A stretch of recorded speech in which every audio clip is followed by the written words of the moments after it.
कर दे इज्जत का दिला भाई अपने हाथ पचाड़ ले जो था रंग चाका मेला भाई हाथ पकड़ के वह बैठी कर ली मुर्द घाट पर जाकर भाई सिर तारन रानी का चाला दिखे राजा तलवार हाथ में ठाकर हरिचंद की पेश गई नदी बोला था दमका अगर चूड़े दरबारा में तय काटे था मैंने दे दे कहना दबके भाई इसी नसीबत में उठे जो प्यारे हैं उस रब के अड़वे माड़े मानस के जा पाठ कलेजे ताजब के भाई भरी कचहरी सभा बीच औंस गुम होए सबके तय आमीन खुद बुझा पकड़ ली रब सच्चे ने आके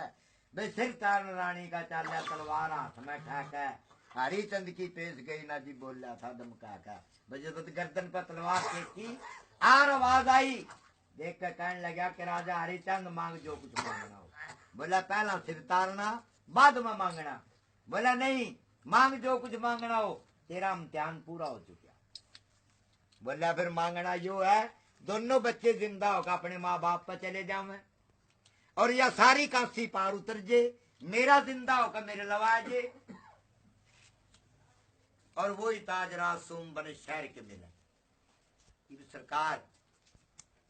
बच्चे बापा का आर्डर होया माँ बाप का आवाज दो गई आवाज दी दोनों बच्चे जिंदा होकर अपने माँ बाप पर चले गए उसने आवाज दिला जिंदा होकर उसके पास आ गया और सरकार सारी काशी पार उतरी वो ही सोम वंश के ताजराज महल मिले के दान करया था राजा हरिचंद ने पार उतर गई थी काशी जिसी सुनी उसी सुनाई चौधरी वधोरा नहीं था दूसरे की बारी दान ले सलाम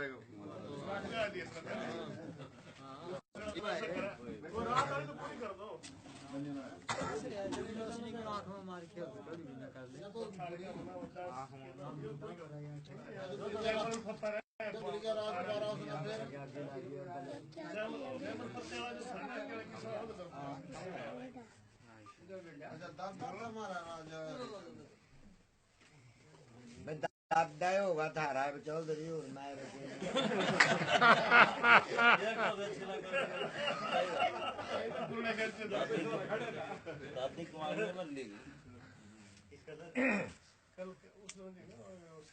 अगर चंदा की बैरी बादली मछली का बैरी जाल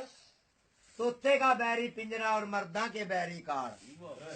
अमन प्यारी बीजड़ी रण प्यारी तलवार भाई प्यारा उस दिन लग गया जिस दिन दुश्मन डटे बराबर का होनी का वक्त सरकार मेरी राजा जयमल महाराज गढ़मेड़ के ऊपर अपने देखा और जी भूरे खान पठान और दिलदार खान उनकी फौज फरड़ खत्म हो चुकी और सरकार राजा जयमल ने गढ़मेड़ ते का जंदरे लगा के और जी कहा किले चित्तौड़ ने राजा फतेह अगड़ी की तरफ मुंह कर लिया यार शुरू वाली नहीं बरी इस तरह नहीं ना भी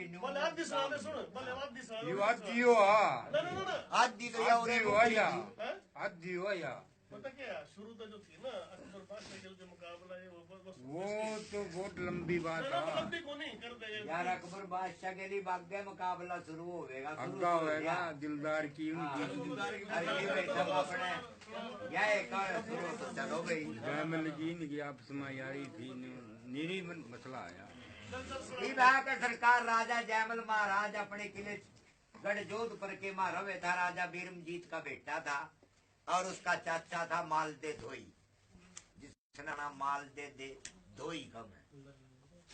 जयमल का धोई था यूं बता देकर भाई उसका चाचा था तो जयमल का ना तो बेटा था चाचा था जयमल का भतीजे के उसने धो करया था आगे समझी मैं न्यू किस तरह जयमल का समझा देख रहे हैं तंदी छुट्टी ध्यान में रह गया बिल्कुल मैं तो जांगड़ी लोगों ने समझा दूं ये तो फिर अपनी जबान समझे इसे वास्ते ना कोई मैं पेटी बजा रहा ना कोई तबला बजा रहा फिर लफ्ज लफ्ज की समझ आ गई का सरकार मेरी उनका राणा माल दे शिकार खेल कर चले आया और आकर सरकार राजा जयमल के महल के ऊपर रानी सिसबदनी अपने टहल दी फिर रही थी और चतुरसाल हाड्या की बेटी थी, बूंदागढ़ की ब्याही थी, और 500 जवान हरी संग दीवान जर्नल जहेज के अंदर से फैसला आए थे। इतना डबल जहेज किसी राजपूत का ना आया और ना आवेगा। ये बैक है जिस वक्त होनी का वक्त आवर होनी चले, हर घर में पाठ पढ़े। पाठ राणे माल देना अपनी रानी भेजी कि जा फलाने महल के ऊपर देख कौन है। उन्हें मारी नजर देख कर कहने लगी कि रानी सिसबदनी 16 राशि पद्मनी और जी राजा जयमल की रानी है बूंदागढ़। बोले जा फिर उसने उरा बुला कर जा। जिस वक्त इतना काम किया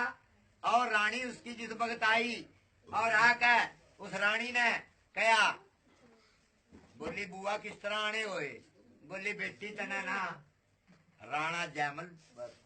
मालदे बरा रहा। देख कर कहने लगी कि मेरा राजा जयमल घर पे नहीं ना, मैंने उस पता इजाजत ली और मैं उसकी इजाजत बगैर दलीज तबार कदम नहीं रख सकती। हम न गरज हो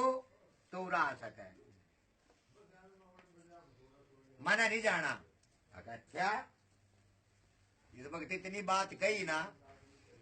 ये वो वापस गई जाकर कहने लगी भी राणा माल दे तन्ने महाराज बुला रही है। ये बाग रानी ने हार श्रृंगार लगाया, बाल बाल मोती प्रो का 32 आवरण करके 16 श्रृंगार करके और 1.25 गज का घूंघट छोड़ के मुंडे के ऊपर बैठ गई और पिलंग छोड़ दिया। राणा माल दे आगे पिलंग के ऊपर बैठा और देख का अपनी रानी ने कहने लगा इस तन्यू पूछ इसकी बाण और भी है कोई। वो देख कर कहने लगी बोली ऐसी बदनी कहा बुआ अगर तेरी बाण बेटी और भी है। कहा हो है। अगर फिर राणे माल दे वास्ते रिश्ता ले दे। उसके मुंह तो निकलेगी कि ले दूंगा।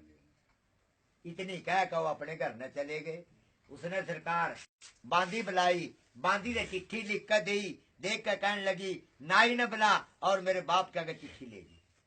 पहला लिख दी राम राम फिर दवा सलाम, ऐ मेरे बाबल राणे माल दे वास्ते रिश्ता मेरी छोटी बाण का दे दे राजे जयमल के चाचे का। उन्ना अपने जिस भगत तो रुक्का पढ़ा पढ़ के दूसरे पासे लिख दिए दिन और तरीक, मैं फलानी दिन तरीक न बयान आएगी। वो अपने जी वापस आएगी। ये बात है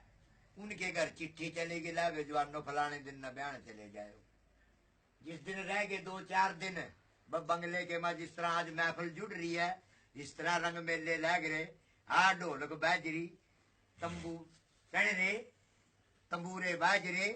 है आखिर किड़दू बजे नंग्यारे ढोलक बाजे बंगलिया के माँ थनापुर के लौंडे नाचे तुड़मुड़ लगे जमी के माँ पातर नाचे मोई नजीमा बाद की अंगली पकड़ बतावे बा खूंटी खूंटी में पिंजरे टंगरे मैना जपे नबी के ना आधे बंगले में सफेदी छाई राधे के माँ टूटे। एक का कहने लगा और राजा जयमल अपने महल के ऊपर फिर रहा और सुनकर मैं उनके ढोल ढमक्के फट नीचे आया। देखकर कहने लगा कि रानी सिसबदनी अगर जी महाराज ना कोई चिट्ठी आई ना कोई कमी आया ना कोई चिट्ठी खुली ना कोई सगाई हुई और सदाने ब्याह के बाजरे उसके मुंह से निकल गया कि भी मेरा छोटी बाण आवेगी। देखकर कहने लगा कि रानी तने नहीं जान बकह के इतनी अपनी ततरसाली के रख लिया गया। पापड़ी छाई आंखा में सुर्खी फिरी और चेहरा गाया। ये बात है जिस वक्त सुबह का वक्त होया और अपने रानी तो सूखने पड़ेगी बे मन ने तो ये उसका काम करवा दिया और मेरे से रुकावट मिल गई ना मैं जा सकती। यो तो बड़ा जुल्म होया। ये वो कह देते हैं कि चिंता चिखा बरोबरी केले मुड करीर ओ झूले ओ पच्छर चोटा सब शरीर। ये पड़ेगी ये बात उसने के सोचा कि राजा जयमल ने पहना रात ने चतुरसाली बचा अरमना अगर तिरिया में गुण 3 है अवगण है लक्ष्य 4 मंगल गांव में सड़ चाहिए कूखा जन्म लाल। गुण है तो सिर्फ 3 ही है जे बात भर देना तो ऐसे सुर गावेंगी द्वाला माँ को सुर लिखना और जे मर्जे एक 4 अंगड़ का तो हिंदुस्तान के मरा न कट्टे कर लेंगे रो रो का। अगली रात हुई और रानी ने अपना हार श्रृंगार लगा कर बाल बाल मोती पुरो का 32 आवरण करके 16 श्रृंगार करके और जी चनखिए दीवे लेकर बांधी लौंडिया तो कह दिया कि राजा जयमल की खिदमत गुजारी मनी जाना, आज मना जाना। तीबा अपने दरकत हाड़ और फट अपनी छत्रसाली के अंदर आई और राजा जयमल अपने लटके जनून के अंदर